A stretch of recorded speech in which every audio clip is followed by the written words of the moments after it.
Apaga las luces, cierra las puertas y mira a tu alrededor. Lo que estás por escuchar hoy no es un creepypastas inventado para internet, ni el guión de una película de Hollywood. Ocurrió en el mundo real. Pasó sobre este mismo suelo que pisamos y te juro que la próxima vez que entres a una habitación a oscuras y ves un juguete viejo, un muñeco olvidado mirándote fijamente desde la repisa con sus ojos de plástico, vas a recordar este video y vas a sentir frío. Hoy vamos a hablar de una muñeca, una figura que todo el mundo asocia con la infancia, la ternura y la inocencia, Hello Kitty, pero en el año de 1999, en las entrañas de Hong Kong, este tierno personaje se convirtió en el contenedor del secreto más oscuro, macabro y bizarro en la historia criminal de Asia. Una pesadilla real que comenzó a manifestarse cuando los vecinos notaron que un peluche gigante abandonado en un sofá emitía un extraño brillo verdoso a la mitad de la noche, mientras las paredes de aquel apartamento goteaban un olor a putrefacción y también se escuchaban llantos que no pertenecían a este mundo. Para entender el horror, tenemos que viajar al 25 de mayo de 1999, distrito de Kowloon. Afuera, una tormenta eléctrica implacable azota la ciudad. Los truenos hacen temblar el suelo y la lluvia golpea los cristales con una violencia ensordecedora, como si el mismo cielo quisiera ocultar lo que estaba por descubrirse. En un reformatorio de menores, una trabajadora social avanza por un pasillo completamente a oscuras. Las luces parpadean, el ambiente se siente pesado, se siente helado. Al revisar los dormitorios de las chicas, nota algo que le corta la respiración. Una de las camas está completamente vacía. Falta una adolescente, una de las más conflictivas, una chica llamada Ah Fang. Siguiendo un extraño goteo constante y un murmullo silbante que eriza la piel, la mujer camina hacia el final del corredor. Ahí, en una esquina sumida en la penumbra más absoluta, está la joven descalza, temblando violentamente como si el frío le calara los huesos. Se balancea adelante y hacia atrás, arrinconada, mientras junta las manos en posición de rezo, suplicando a la pared vacía con una voz rota por el llanto: por favor, déjeme en paz. Yo no te clavé, yo no te quemé. Ella te lo hizo, perdóname, Fan Main-yi, perdóname. Cuando la trabajadora social de aquel reformatorio vio esto con el corazón acelerado, estiró la mano y se la puso en el hombro. La chica emitió un grito desgarrador que despierta a todo el edificio. Sus ojos están desorbitados, inyectados en sangre. No está loca. Está sufriendo el peor terror psicológico inimaginable. Porque lo que esa menor confesó esa noche, entre espasmos, salivas y lágrimas, heló la sangre de las autoridades de Hong Kong. Habló de una mujer secuestrada, de 3 monstruos humanos sedientos de sadismo y de un tierno peluche de Hello Kitty que, en la oscuridad de una sala abandonada, resguardaba en su interior los restos más perturbadores de un crimen que la policía aún no logra olvidar. Quédate hasta el final porque hoy vas a descubrir qué ocurre cuando la maldad humana supera la ficción. Para dimensionar el abismo de horror que destrozó por completo la mente de esa adolescente en el reformatorio, tenemos que retroceder el tiempo, dejar atrás la tormenta de mayo y descender a las cloacas sociales de Hong Kong de 1997. Imagina a una joven de apenas 20 años llamada Fan Man-yi. Quienes la conocían decían que era una chica alegre, pero atrapada en una realidad asfixiante. Intentaba desesperadamente cuidar y mantener a su abuela anciana y enferma, pero en una de las ciudades más caras del mundo, cuando estás en el fondo de la escala social, las opciones se agotan muy rápido. Desesperada, con el agua al cuello y viendo cómo la salud de su abuela se desvanecía, Fan Man-yi cometió el error que sellaría su sentencia de muerte. Cruzó la línea hacia el su mundo criminal. Acudió a una prestamista vinculada a las tríadas locales, las mafias más peligrosas de la región. Su nombre era Chan Man-lok, un hombre de 33 años que, detrás de una fachada de tipo común, escondía la mente de un psicópata narcisista, un depredador que disfrutaba de ver el miedo en los ojos de sus víctimas. El trato era simple en apariencia, pero las tasas de interés comenzaron a inflarse de forma ridícula en cuestión de semanas. La deuda se volvió un monstruo imposible de pagar. Fan Man-yi estaba atrapada en la red de este hombre, y entonces, cegada por el pánico, el estrés y la presión absoluta de ver que no tenía salida, tomó una decisión suicida. Decidió robarle a su captor. Aprovechó un descuido y se llevó $4,000 de Hong Kong y un encendedor de marca, más un teléfono celular propiedad de Chan Man-lok, propiedad del prestamista. Ella pensó que, en una metrópolis tan densamente poblada, llena de rascacielos y callejones oscuros, podría camuflajearse, podría pasar desapercibida sin ser encontrada por el captor o prestamista. Pero en ese mundo, la ingenuidad se paga con sangre. Para Chan Man-lok, el robo no fue una pérdida de dinero, fue una ofensa a su poder. Y en el código de la mafia un insulto así se cobra con intereses inhumanos. La cacería había comenzado. No tardó mucho tiempo en encontrarla, la acorraló en un callejón y al ver que la joven no tenía ni un solo centavo para devolverle, le impuso una condición brutal para saldar la deuda. La obligaría a trabajar como trabajadora sexual bajo su control absoluto. Durante más de un año, Fan Man-yi vivió en un régimen de semi-esclavitud. Cada billete que ganaba iba directo a las manos de Chan Man-lok. Su vida se redujo a habitaciones de hoteles baratos, golpes sistemáticos. Cuando no generaba suficiente dinero, había una tortura psicológica que la fue borrando de su propia identidad. En medio de ese calvario, la joven quedó embarazada. Cualquiera pensaría que su estado despertaría un ápice de compasión en sus captores. Pero para esos monstruos de la mafia de Hong Kong, el niño en su vientre solo era un estorbo que iba a reducir sus ganancias. A principios de 1999, cuando el cuerpo cubierto de cicatrices y el alma rota de Fan Man-yi, ella entendió que si se quedaba allí, iba a morir. Y en un último arranque de instinto de supervivencia, logró burlar la vigilancia y escapó de sus captores. Corrió sin mirar atrás. Buscó refugio en la humilde vivienda de una anciana piadosa, la señora Liu, quien la ocultó en una habitación pequeña por un par de semanas. El silencio de ese cuarto se sintió como el paraíso. Fan Man-yi pensó, por primera vez en años, que el peligro había pasado, que la araña de la mafia ya la había olvidado, que ya no era presa de aquella mafia de traficantes sexuales. Pero se equivocó. Chan Man-lok, ese captor, ese psicópata, no la olvidaba. Tenía ojos en cada esquina, en cada puesto de comida, en cada banda callejera. A mediados de marzo de 1999, la ilusión de libertad se rompió en 1000 pedazos. Fan Man-yi caminaba cerca de un mercado a plena luz del día cuando 3 hombres salieron de la multitud. No hubo advertencias, no hubo palabras, la tomaron por los cabellos y las extremidades. La joven arañaba el pavimento gritando, pidiendo ayuda a la gente que pasaba. Pero en esos barrios todos miran hacia otro lado cuando la mafia actúa. La metieron a la fuerza en el asiento trasero de un vehículo con los cristales tintados.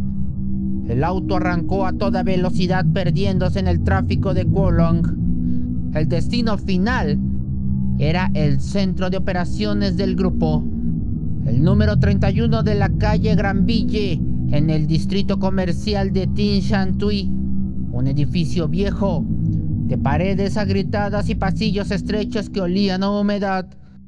Subieron las escaleras hasta el tercer piso. Abrieron la cerradura de la unidad B. Fan Man-yi fue empujada al interior de la sala. La puerta se cerró detrás de ella con un golpe seco. El sonido metálico del cerrojo indicaba que el mundo exterior había desaparecido para ella. Entró caminando, pero jamás saldría viva de ese lugar. Las paredes de la unidad B estaban listas para presenciar un descenso directo al horror más puro. Cruzar el umbral de la unidad B en el tercer piso de la calle Granville no era simplemente entrar a un apartamento sucio. Era descender directamente a las fosas del sufrimiento humano.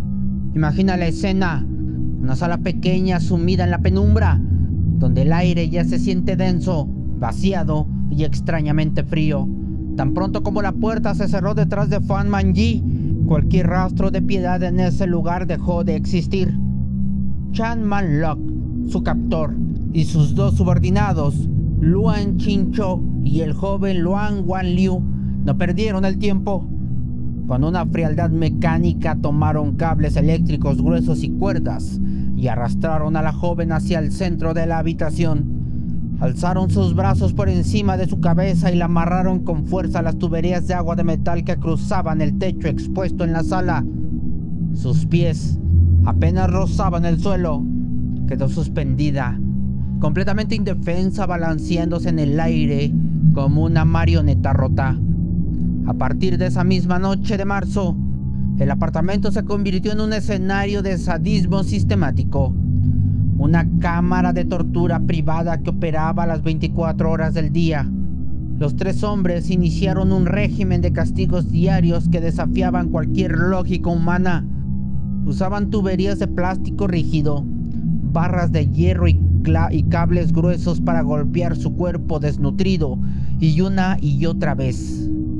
Los impactos resonaban en las paredes del apartamento.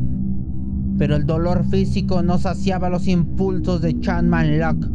Él quería romper su cordura para evitar que los gritos agónicos de Fan Man-yi alertaran a los comensales y comerciantes de la concurrida calle Granville. Los criminales idearon un método infalible. Encendían el televisor y un equipo de sonido a niveles ensordecedores.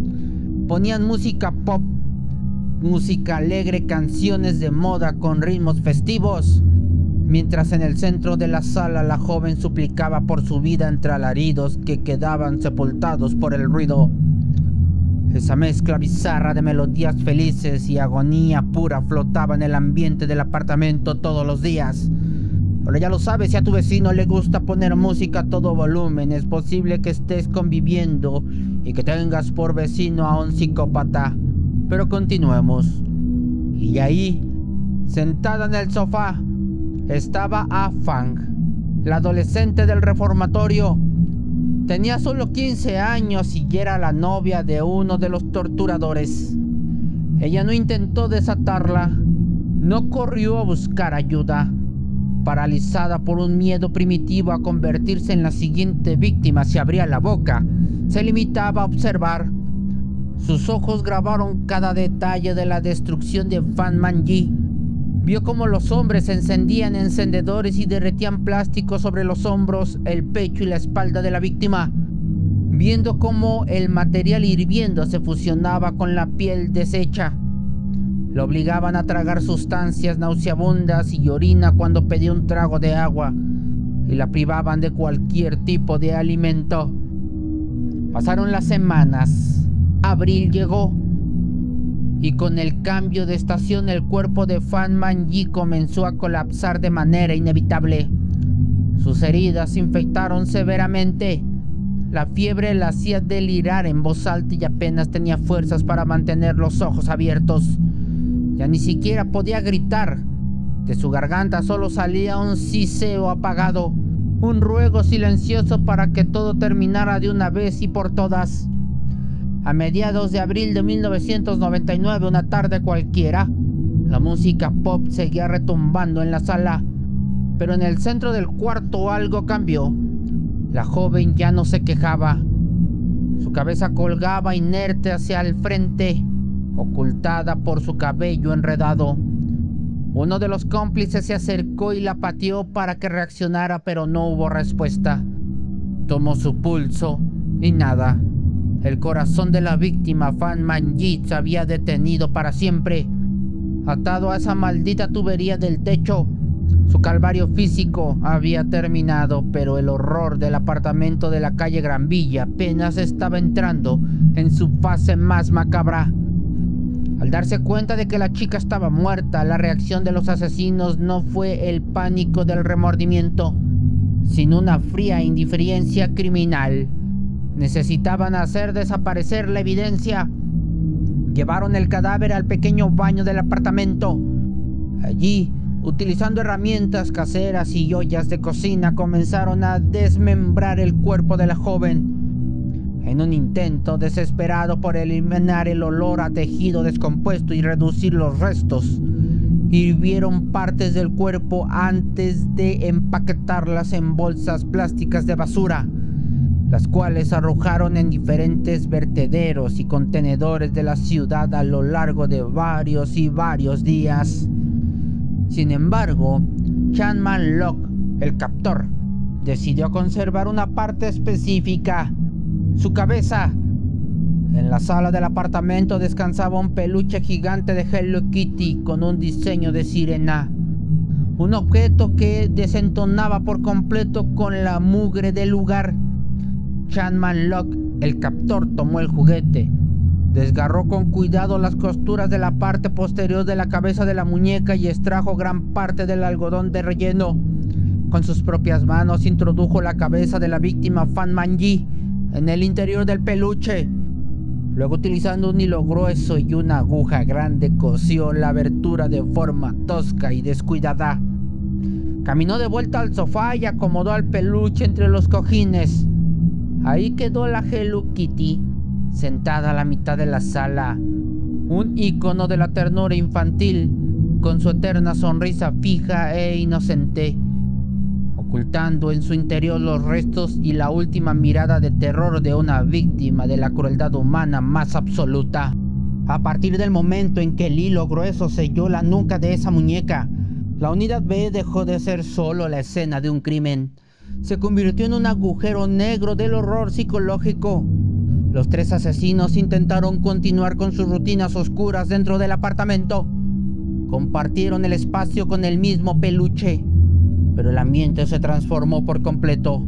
El aire se volvió denso, helado, cargado de una vibración tan pesada que hacía que la respiración costara trabajo. Era como si las paredes mismas hubieran absorbido la agonía de Fan Man-yi. Pronto, el terror desbordó las ventanas del tercer piso y se extendió como una mancha de aceite por toda la calle Gran Ville. Los vecinos de los edificios colindantes empezaron a experimentar noches de insomnio absoluto. En el silencio denso de la madrugada, cuando el tráfico de Hong Kong finalmente se apagaba, un sonido escalofriante atravesaba los muros. Inquilinos de los pisos superiores juraban escuchar un llanto apagado, un lamento ahogado de mujer que parecía correr por las tuberías del edificio. Un goteo constante, un goteo rítmico resonaba en el callejón trasero, un goteo que no pertenecía a ninguna fuga de agua conocida. Pero lo más perturbador, lo que comenzó a alimentar las pesadillas de los residentes, ocurría mirar hacia las ventanas de la Unidad B. Varios vecinos aseguraron a las autoridades que, en mitad de la oscuridad más profunda, el peluche de Hello Kitty que descansaba sobre el sofá emitía un brillo verdoso y mortecino, un destello intermitente, lúgubre, que parpadeaba detrás de los cristales sucios. Era como si algo atrapado en el interior de la tela plástica intentara desesperadamente abrir los ojos o comunicarse con el mundo de los vivos. Un hombre que vivía en el bloque de enfrente llamó a la policía una noche, completamente aterrorizado. Con las manos temblorosas relató que mientras miraba con binoculares tras escuchar ruidos extraños, vio una silueta translúcida flotando en la sala del apartamento.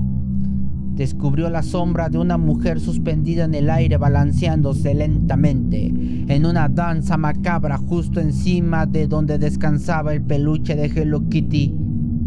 La histeria colectiva estaba a punto de estallar en la calle Granville, sobre todo porque la llegada de los días cálidos, un hedor espantoso, rancio y sumamente denso a carne descompuesta, comenzó a brotar de las rejillas de la unidad B, inundando el callejón. La presión por el olor insoportable y las constantes quejas por los ruidos bizarros obligaron a las autoridades a enviar una patrulla de policía a aquel lugar a investigar.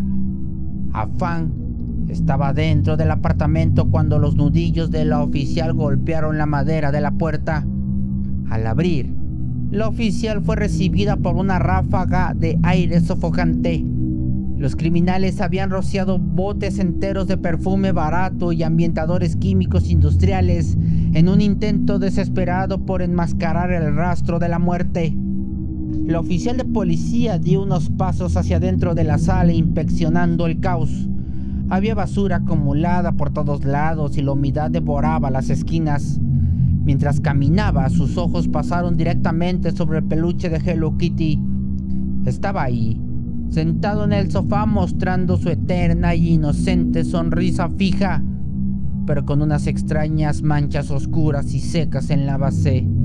La agente de policía sintió una náusea violenta y repentina, un escalofrío que le recorrió la espina dorsal, pero la manipulación del olor funcionó. Asumió que la pestilencia provenía de la comida podrida y de la falta absoluta de higiene de esos inquilinos. Se limitó a darles una fuerte advertencia para que limpiaran el lugar por razones de salud y se marchó del apartamento. La ley estuvo a solo unos centímetros de descubrir el horror, pero el destino quiso que la pesadilla se prolongara un poco más. Para la joven Afán, esa visita fue el punto de quiebre de su cordura. Ver a la policía tan cerca y saber que el secreto que guardaba la muñeca destrozó su mente por completo. Empezó a sumirse en una paranoia total. En la penumbra del apartamento, juraba ver el rostro desfigurado de la víctima Fan Man-yi, mirándola desde las sombras y diciéndole: ¿por qué no me ayudaste si tú estabas viendo todo y además eres mujer? ¿Por qué no me ayudaste?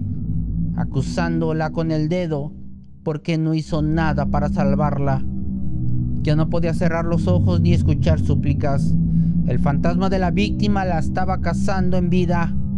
Presa del pánico y huyendo de la unidad B, corrió sin rumbo por las calles de la ciudad hasta que terminó refugiándose en el reformatorio de menores, el único lugar donde creyó que los ojos de Hello Kitty ya no la podían alcanzar.